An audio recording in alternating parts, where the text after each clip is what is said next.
નમસ્કાર, આપની સાથે હું છું બિનલ। હવે જોઈએ સમાચાર વિગતવાર। તો સૌથી મોટા રાહતના સમાચાર એ છે કે હવે વેપારીઓને આંશિક રાહત સરકાર દ્વારા આપવામાં આવી છે। આજથી રાજ્યના 36 શહેરોમાં નિયંત્રણોને હળવા કરી દેવામાં આવ્યા છે। રાજ્ય સરકાર દ્વારા સવારે 9 થી બપોરે 3 સુધી દુકાનો ચાલુ રહેશે। આ માટેની પરવાનગી પણ આપી દેવામાં આવી છે। 27 મે સુધી અમલી રહેશે આંશિક લોકડાઉન। તો સવારે 9 થી 3 વાગ્યા સુધી આપ દુકાનો ખોલી શકો છો। મિની લોકડાઉન આંશિક રીતે ઉઠાવાયું છે। હોટેલ રેસ્ટોરન્ટ ને ટેક અવે સિવાય હજી પણ છૂટ નથી આપવામાં આવી। નાના મોટા વેપાર ધંધા પર પ્રતિબંધ ઉઠાવવામાં આવ્યા છે।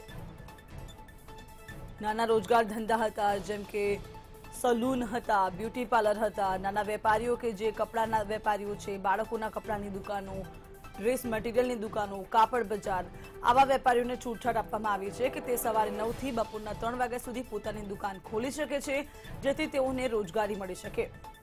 આ સાથે તેમને ત્યાં કામ કરતા જે લોકો છે તેઓને પણ રોજગારી પૂરી પાડી પગાર મળી શકે અને તે તેમનું જીવન ચલાવી શકે। વારંવાર વેપારીઓ દ્વારા રજૂઆત કરવામાં આવી હતી અને હવે આ નિર્ણય લેવામાં આવ્યો છે રાજ્ય સરકાર દ્વારા। તમામ દુકાનો, વાણિજ્ય સંસ્થાઓ જેને છૂટછાટ આપવામાં આવી છે। બપોરના 3 વાગ્યા સુધી શું શું ખુલ્લું રહેશે આપણે તેની વાત કરી રહ્યા છે। ચા, પાન સહિતના લારી ગલ્લા, શોપિંગ કોમ્પ્લેક્સ ખુલ્લા રહેશે। આ સાથે જ માર્કેટિંગ યાર્ડ્સ, હેર કટિંગ સલૂન આ 3 વાગ્યા સુધી ખુલ્લા રહેશે।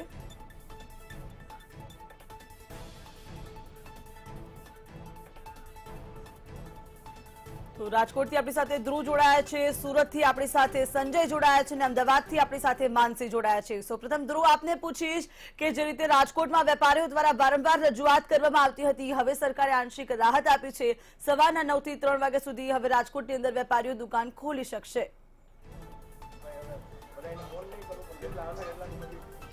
હજી બિનલ સીધા જ આપને દ્રશ્ય દેખાડીશ। રાજકોટના ધર્મેન્દ્ર રોડના સ્પષ્ટપણે વેપારીઓ ખુશ છે। જે રીતે સરકારે નિર્ણય લીધો ગઈકાલે, આ જે નિર્ણય છે તે સામે આવ્યો, તેને લઈને જે વેપારીઓ છે તેઓમાં સ્પષ્ટપણે ખુશીની લાગણી દેખાઈ રહી છે। અનેક વખત રજૂઆત કરી છે સરકારને કે આંશિક ક્યાંક ને ક્યાંક અનલોક કરવામાં આવે, તો તેની રજૂઆત છે તે સરકારે સ્વીકારી છે। આપણી સાથે વેપારીઓ છે, એમની સાથે વાત કરીશું।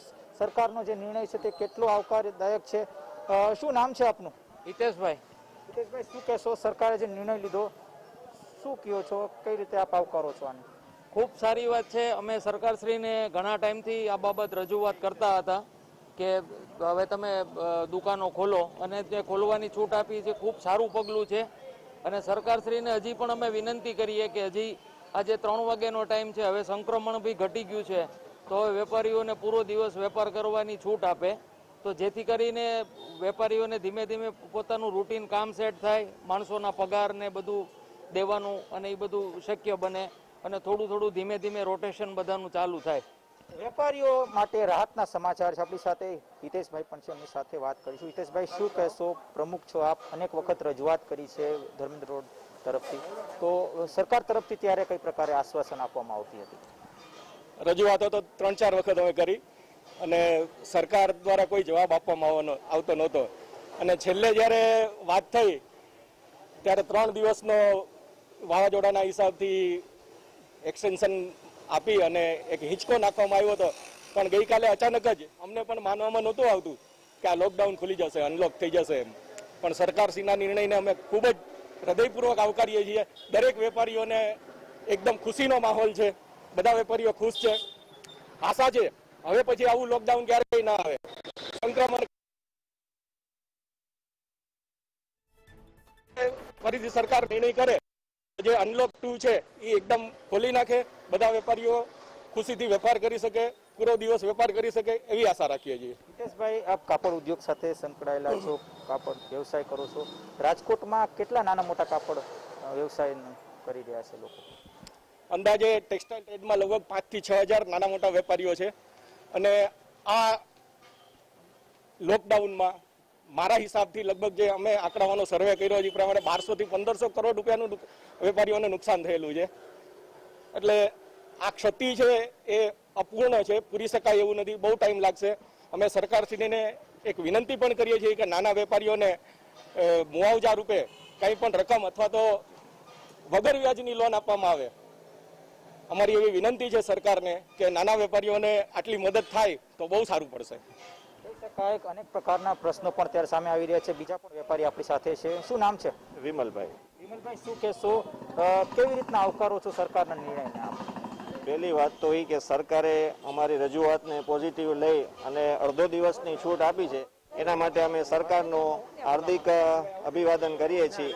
અને આવી જ રીતે હવે આવતા વીકથી જે બીજો 27 તારીખે નિર્ણય લેવાનો છે, તો ત્યારે પૂર્ણ અનલોક છે એ પૂરું કરી અને પૂરેપૂરી બજાર 9 વાગ્યા સુધી ખુલ્લી રાખવામાં દેવામાં આવે એવી સરકારને વિનંતી છે.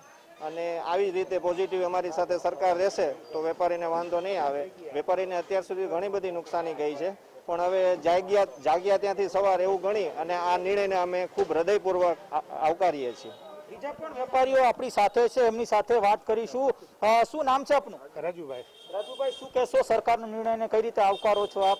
કે ગઈકાલે જે નિર્ણય લીધો સરકારશ્રીએ, એ બહુ સરસ નિર્ણય વેપારીઓ માટે લીધો છે અને અમે બધા વેપારીઓ આ નિર્ણયને આવકારીએ છીએ.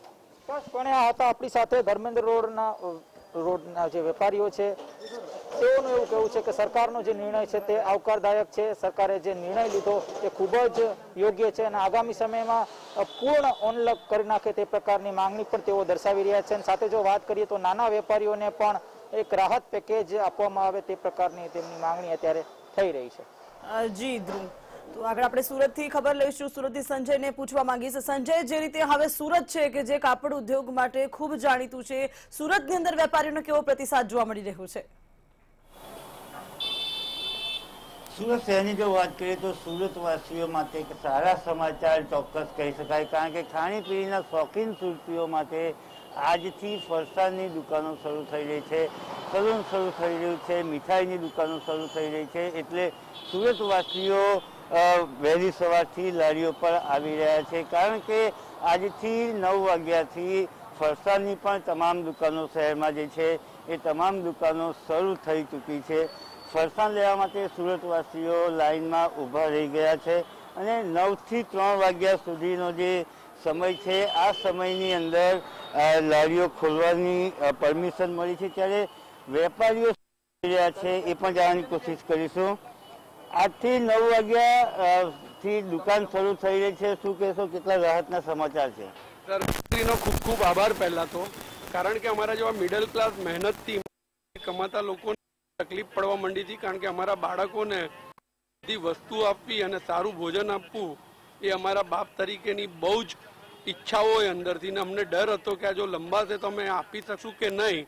અને જે સરકારશ્રીએ લોકડાઉન ખોલ્યું તો અમે બહુ આનંદમાં છીએ કે એમની અમારા બાળકોને અમે પૂરતું ભોજન અને બધું જ આપી શકશું. અને એમને વિનંતી છે કે સવારે 9 થી સાંજે 6 કરી શકે તો ખૂબ આભાર રહેશે, કારણ કે અમારું ઘર ચલાવ આ ઈમાનદારીના ધંધા સિવાય અમારી પાસે કશું જ નથી. કેવો રહ્યા મિની લોકડાઉન, સ્વૈચ્છિક લોકડાઉનનો સમય? ધંધા રોજગાર બંધ હતા, કેટલી ખોટ ગઈ?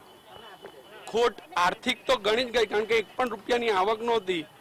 સાથે માનસિક ગયા હતા, કારણ કે એકલા પડી ગયા હતા આ સમયમાં, અને ડર હતો કે બાળકનું કોણ જો અમને કંઈ થયું તો. સરકાર છે પણ એ કેટલા લોકો સુધી, તો એમનો ખૂબ ખૂબ આભાર માનું કે તમે ખોલ્યું. અને વિનંતી છે સરકારને કે સાંજે 6-7 વાગ્યા સુધી ખોલાય તો મહેરબાની. લોકો આ સ્થિતિમાં માનસિક રીતે તૂટી રહ્યા છે. જે પ્રમાણે વેપારીઓ પણ કહી રહ્યા છે કે પહેલો દિવસ છે, 3 વાગ્યા સુધીનો સમય છે અને તેમને દુકાનો ખોલવાની પરમિશન આપવામાં આવી છે. તો આ સમય મર્યાદા વધારીને 6 વાગ્યા સુધીની કરવામાં આવે એવી એક લાગણી અને માંગણી પણ સુરતમાં જોવા મળી રહી છે. જી સંજય, આપ પણ જોડાયેલા રહેશો. માનસી અમદાવાદથી આપણી સાથે સીધા જોડાયા છે. જી માનસી, અમદાવાદના વેપારીઓનો શું પ્રતિસાદ ને શું પ્રતિક્રિયા છે?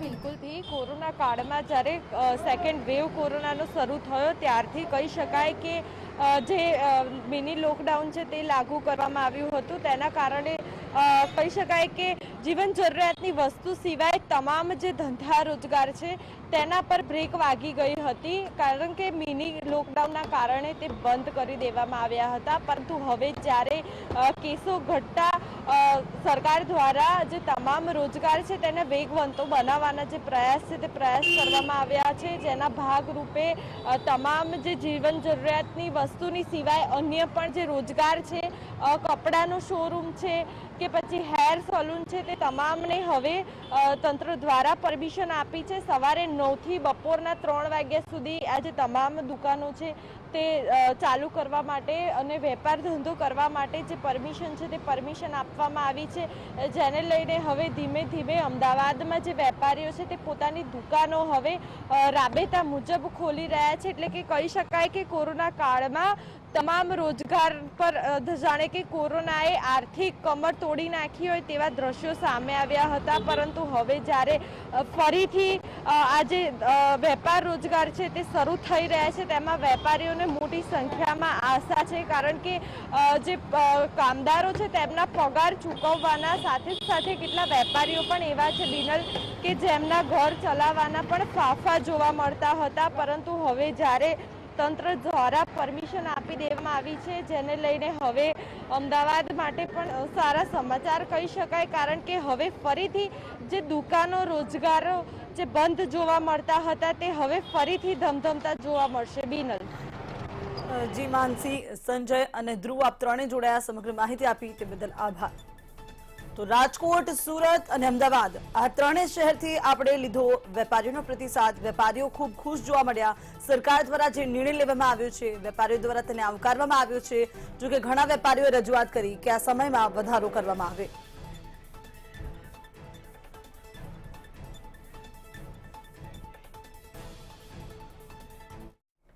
હાલ રાજકોટથી મહત્વના સમાચાર મળી રહ્યા છે. રાજકોટની અંદર 2 સ્મશાન ગૃહોને પરમિશન આપવામાં આવી, અંતિમ સંસ્કાર કરવાની છૂટ આપવામાં આવી છે. નોન કોવિડ મૃતદેહને અંતિમ સંસ્કારની છૂટ આપવામાં આવી છે.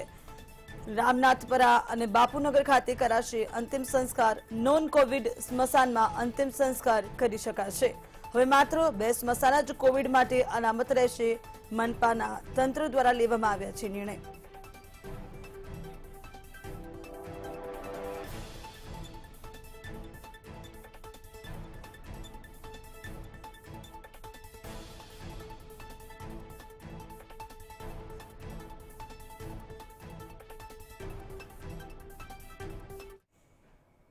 તો હાલ મહત્વના સમાચાર મળી રહ્યા છે. કોરોના કેસ ઘટી રહ્યા છે, પરંતુ એક ચોંકાવનારી વાત હાલ સામે આવી રહી છે. હવામાં 10 મીટર સુધી કોરોના વાયરસ ફેલાઈ શકે છે. મુખ્ય વૈજ્ઞાનિક સલાહકાર કાર્યાલયનો દાવો છે એરોસોલ અને ડ્રોપલેટમાં વાયરસ હવામાં રહી શકે છે. દરવાજાના હેન્ડલ સહિત વસ્તુઓને સાફ કરવી જરૂરી છે. હવાની અવરજવર ના હોય ત્યાં લાંબો સમય ન રહેવું તેવી પણ સૂચના આપવામાં આવી છે. હવામાં 10 મીટર સુધી કોરોના વાયરસ ફેલાઈ શકે છે તેવો દાવો કરવામાં આવ્યો છે. મુખ્ય વૈજ્ઞાનિક સલાહકાર કાર્યાલય દ્વારા આ દાવો કરવામાં આવ્યો છે. એટલે કે દરવાજાના હેન્ડલ પર જો કોરોનાના જમ્સ લાગેલા હોય, કીટાણુઓ લાગેલા હોય તો તેને સાફ કરવા જરૂરી છે, કેમ કે તે ત્યાં જ રહી શકે છે. માટે લોકોને સાફ સફાઈ વધુ રાખવા માટે કહેવામાં આવ્યું છે. અને હવાની અવરજવર ન થતી હોય તેવા સ્થળ પર લાંબો સમય ન રહેવું તેવું પણ સ્પષ્ટ કહી દેવામાં આવ્યું છે. કેમ કે કોરોના વાયરસ કે જેને છેલ્લા 1.5 વર્ષથી સમગ્ર વિશ્વમાં કોહરામ મચાવ્યું છે, ભારત સહિત ગુજરાતમાં પણ તેના કેસ વધ્યા. જો કે આંશિક રાહત મળી છે, પરંતુ હજુ પણ સાવચેતી, સતર્કતા જરૂરી છે.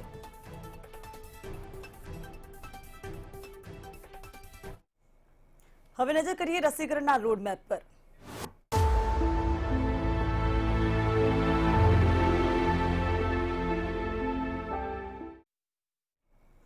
અમદાવાદના તમામ અર્બન હેલ્થ સેન્ટર પર વેક્સિન માટે લાંબી કતાર જોવા મળી રહી છે. વેક્સિન લેવા મોટી સંખ્યામાં લોકો પહોંચી રહ્યા છે.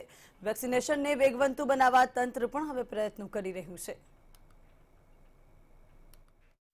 વાવાઝોડાના કારણે 3 દિવસના વિરામ બાદ ફરીથી હવે રસીકરણની પ્રક્રિયાને વેગવંતુ બનાવવા માટે તંત્ર દ્વારા પ્રયાસ શરૂ કરવામાં આવ્યા છે.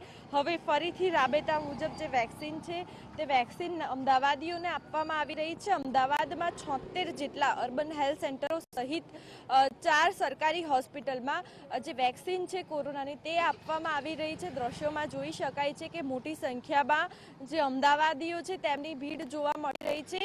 વેક્સિન લેવા માટે વહેલી સવારથી જ જે કતારો છે તે કતારોમાં ઉભેલા નજરે ચડી રહ્યા છે.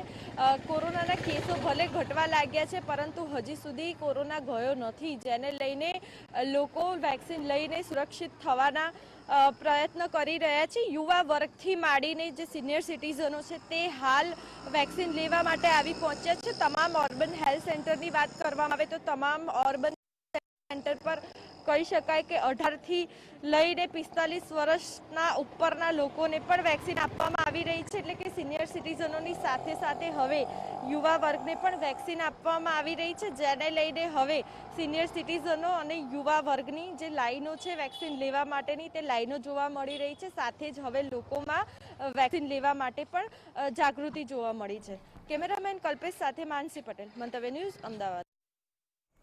ગુજરાતમાં કોરોના કેસની વાત કરવામાં આવે તો છેલ્લા 24 કલાકમાં જે આંકડાઓ સામે આવ્યા છે તેની વાત કરીએ આપણે. છેલ્લા 24 કલાકની અંદર ગુજરાતમાં 5000થી નીચેના કેસ 4773 નોંધાયા છે. તો અમદાવાદમાં સૌથી વધુ 1079 કેસ નોંધાયા છે, જ્યારે 909 લોકો કોરોના મુક્ત થયા છે. સુરતની અંદર 297 પોઝિટિવ કેસ નોંધાયા છે. છેલ્લા 24 કલાકમાં 439 લોકો સાજા થયા, 5 લોકોના મોત થયા છે. વડોદરામાં 422 કેસ નોંધાયા, જેની સામે 245 લોકો રિકવર થયા, 3 લોકોના મોત થયા છે. રાજકોટની અંદર 192 કેસ નોંધાયા, જેની સામે 224 લોકો ડિસ્ચાર્જ, 3 લોકોના મોત થયા છે.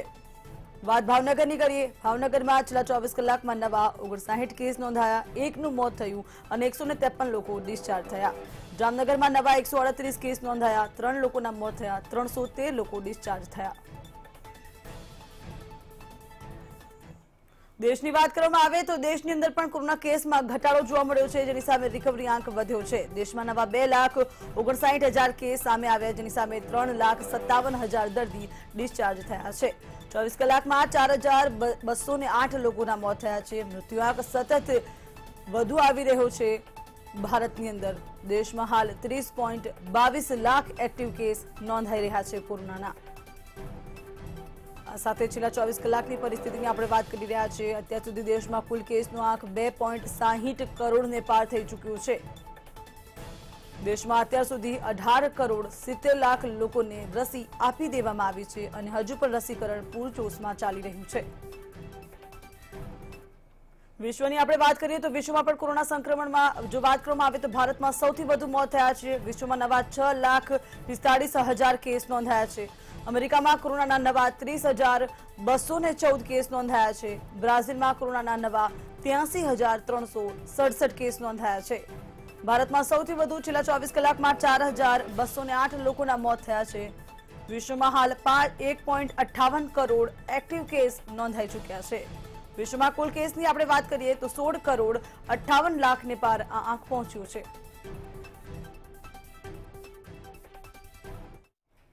કોરોના વાયરસના સંક્રમણની બીજી લહેરે સમગ્ર દેશમાં ભયંકર સ્થિતિ સર્જી છે. આ કપરી પરિસ્થિતિ વચ્ચે હવે વ્હાઇટ ફંગસનો રોગ સામે આવ્યો છે, જે બ્લેક ફંગસની સરખામણીમાં વધુ ઘાતક સાબિત થઈ રહ્યો છે.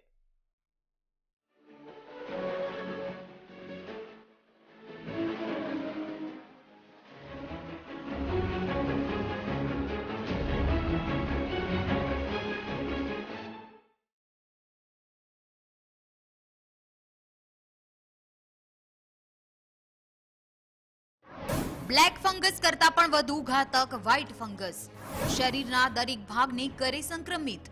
કોરોના અને વ્હાઇટ ફંગસના લક્ષણો સમાન. નવજાત શિશુને પણ થઈ શકે છે સંક્રમણ.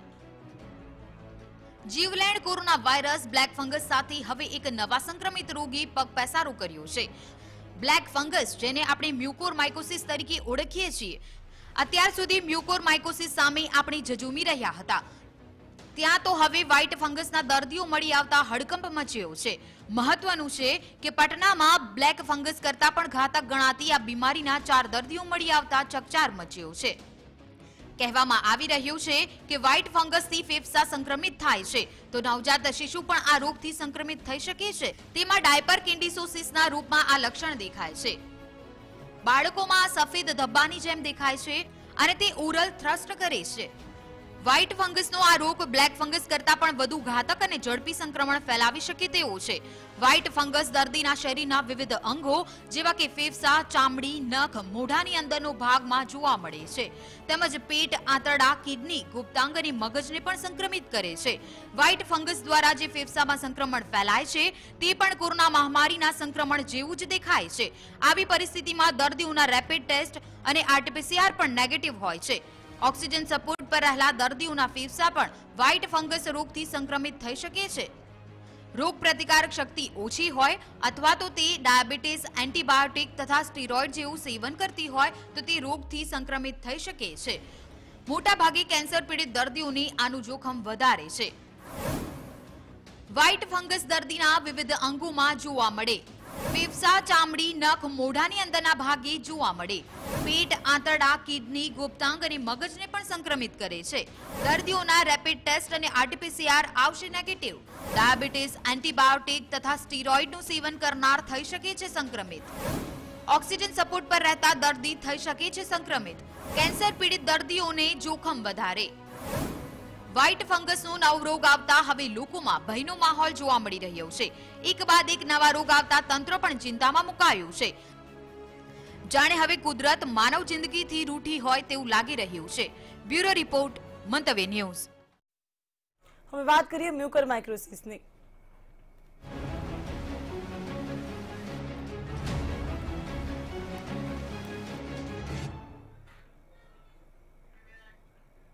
ગુજરાતમાં મ્યુકોરમાઇકોસિસ રોગની મહામારી જાહેર કરી દેવામાં આવી છે. મુખ્યમંત્રીના નેતૃત્વમાં મળેલી કોર કમિટીની બેઠકમાં આ નિર્ણય લેવામાં આવ્યો છે. એપિડેમિક ડિસીઝ એક્ટ 1897 મુજબ આ રોગની મહામારી ઘોષિત કરાઈ છે, જેથી હવે આ રોગની સારવાર કરતી સરકારી અને ખાનગી હોસ્પિટલો તેમજ મેડિકલ કોલેજોએ સ્ક્રીનિંગ, ડાયગ્નોસિસ અને ટ્રીટમેન્ટ માટે કેન્દ્રની ગાઈડલાઈનનું પાલન કરવાનું રહેશે. આ નિર્ણય કરનારનું ગુજરાત 5મું રાજ્ય છે.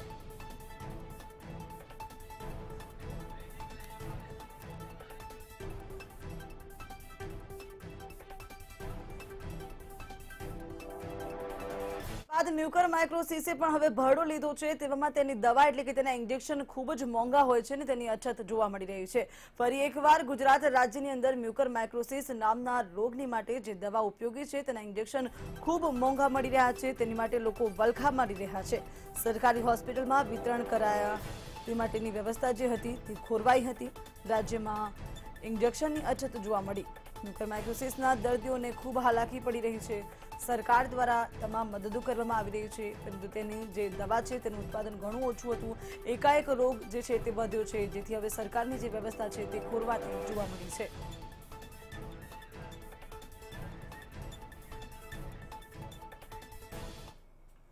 રાજકોટથી હાલ મહત્વના સમાચાર મળી રહ્યા છે. રાજકોટની અંદર કોરોના સંક્રમણ તો ઘટ્યું, પરંતુ હડતાળો સંભાળવાનું નામ નથી લઈ રહી. રાજકોટ સિવિલ હોસ્પિટલના એટેન્ડન્ટ તબીબો જે હડતાળ પર છે, 50થી વધુ એટેન્ડન્ટ હડતાળ પર ઉતરી ચૂક્યા છે. પગાર સમયસર ન મળ્યો હોવાની તેમની ફરિયાદ છે અને તેને કારણે તેમને હડતાળ કરી છે. એજન્સી દ્વારા પગાર સમયસર નથી આપવામાં આવ્યો તેવા આક્ષેપો કરાયા છે. સિક્યુરિટી ગેરવર્તન કરતી હોવાની પણ ફરિયાદ તેમણે કરી છે. એક બાજુ તેઓ કોરોના કાળમાં પણ કાર્યરત જોવા મળ્યા, તેવામાં તેમનો પગાર જે છે તે નથી ચૂકવવામાં આવ્યો. રાજકોટ સિવિલ હોસ્પિટલના એટેન્ડન્ટ તબીબો કે જેમને આ હડતાળ કરી છે અને ફરિયાદ કરી છે.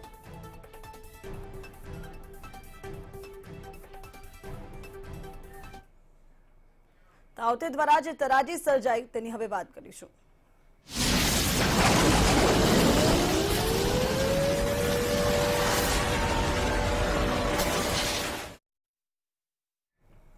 તાવતે વાવાઝોડાને પગલે કોવાયા ગામમાં તારાજીના દ્રશ્યો સામે આવ્યા હતા, જેમાં વાવાઝોડાને કારણે ઘરના છાપરા ઉડ્યા હતા અને વીજ થાંભલા પણ પડ્યા હતા. તો લાઇટ ન હોવાથી ગામમાં પીવાના પાણીની સમસ્યા સર્જાઈ હતી.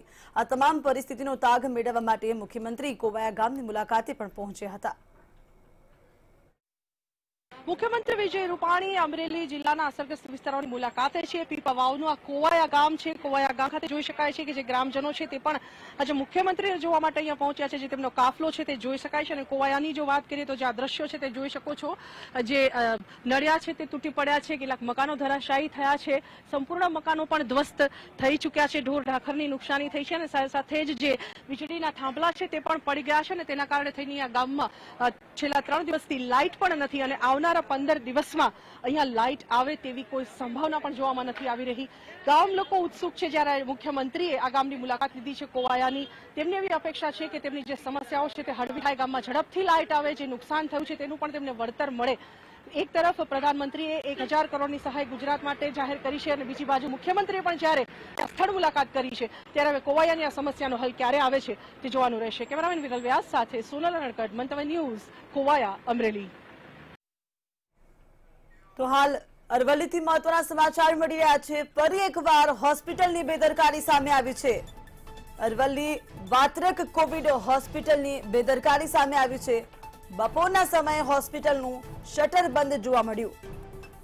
કોવિડના દર્દીઓ હોસ્પિટલ ખુલવાની રાહ જોઈ રહ્યા હતા।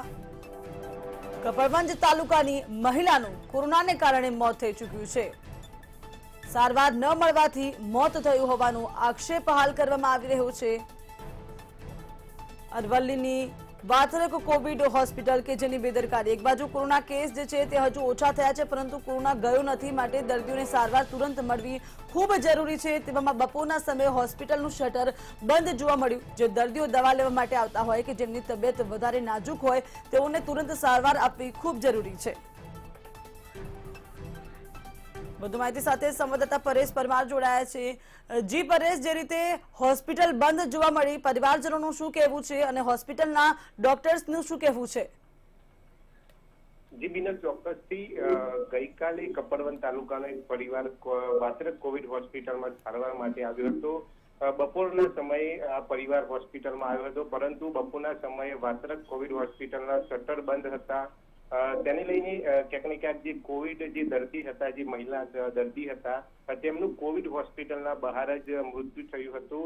ત્યારબાદ તેમની ડોક્ટરનો સંપર્ક કર્યો હતો, પરંતુ તેમના દ્વારા એવો જવાબ મળ્યો હતો કે હમણાં કોઈ ડોક્ટર હાજરમાં છે નહીં અને કોઈ સારવાર થશે નહીં। ત્યારે ક્યાંક ને ક્યાંક એક તરફ કોરોનાના કેસો ઘટાડો બતાવવામાં આવી રહ્યો છે, બીજી તરફ હોસ્પિટલોના શટરો બંધ છે, ત્યારે દર્દીઓ ક્યાંક ને ક્યાંક બેહાલ બની રહ્યા છે। જી પરેશ, સમગ્ર માહિતી આપવા બદલ આભાર।